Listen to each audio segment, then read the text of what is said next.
Express से आगे रुख करते हैं सियासी ढाबे का, जहां आज की सबसे दिलचस्प खबर मौजूद है। अमेरिका में वैसे तो राहुल गांधी मोहब्बत की दुकान वाली अपनी थ्योरी समझा रहे हैं, लेकिन इसके साथ ही सरकार और प्रधानमंत्री मोदी पर उनके तीखे हमले भी जारी हैं। ट्रेन हादसे को लेकर भी उन्होंने सरकार पर तंज कसा है।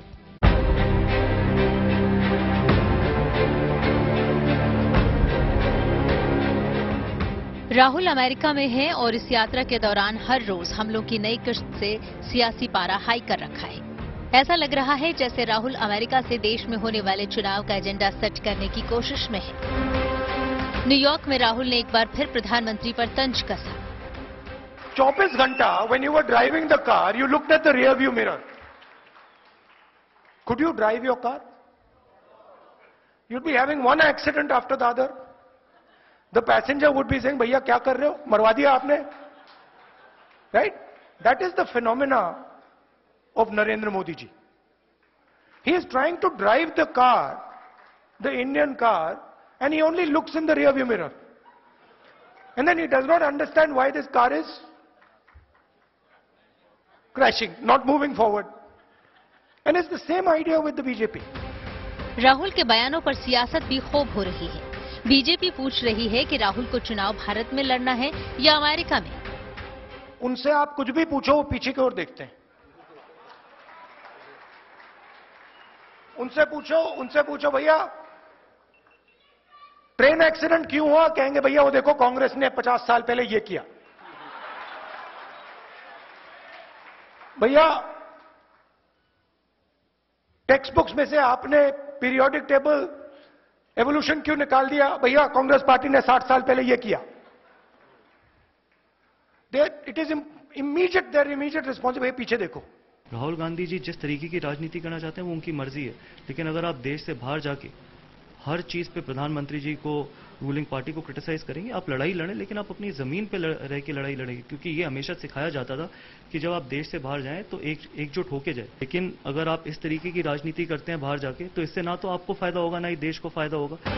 जानकार मान रहे हैं कि राहुल का अमेरिकी दौरा एक तरह से इमेज बिल्डिंग का हिस्सा है। इस तरह राहुल खुद को प्रवासी भारतीयों से भी जोड़ रहे हैं और साथ ही 2024 के लिए खुद को सत्ता के मजबूत दावेदार के तौर पर पेश भी कर रहे हैं और खुद की बनाई नफरत और मोहब्बत की थ्योरी को बार बार उछाल रहे हैं। आपने बीजेपी के मीटिंग में कभी आई लव यू सुना है?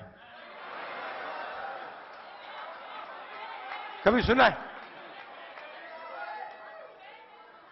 कांग्रेस के लोग एक दूसरे बात करते हैं, I love you brother, I love you brother, I love you brother. तो ये हिंदुस्तान है, नफरत के बाजार में मोहब्बत की दुकान। आप हिंदू मुस्लिम को डिवाइड करने की बात करते हैं और एक तरीके से विभाजन के समाज में डिवीजन हो, इस बात को आप प्रयास करते हैं और ऊपर से आप कहते हैं कि हम मोहब्बत की दुकान चला रहे हैं।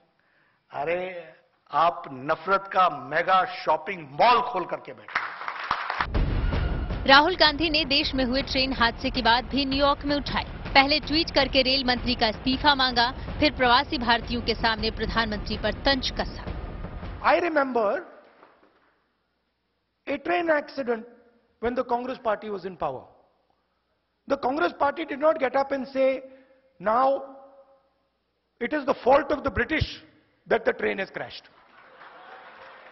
No, the Congress minister, I remember, said, it is my responsibility the train has crashed, I'm resigning. Irresponsible statement करने, वो जिसके बात के जिसको कह रहे हैं, जिसका इस्तीफा मांग रहे हो, 36 घंटे से वहां अपने पैरों पे खड़े हैं, वहां से निकले नहीं है। भाई साहब ये कोई बात करने वाली है? और किसने इस्तीफा दिया किसने नहीं दिया, मैं आपको क्या बताऊं।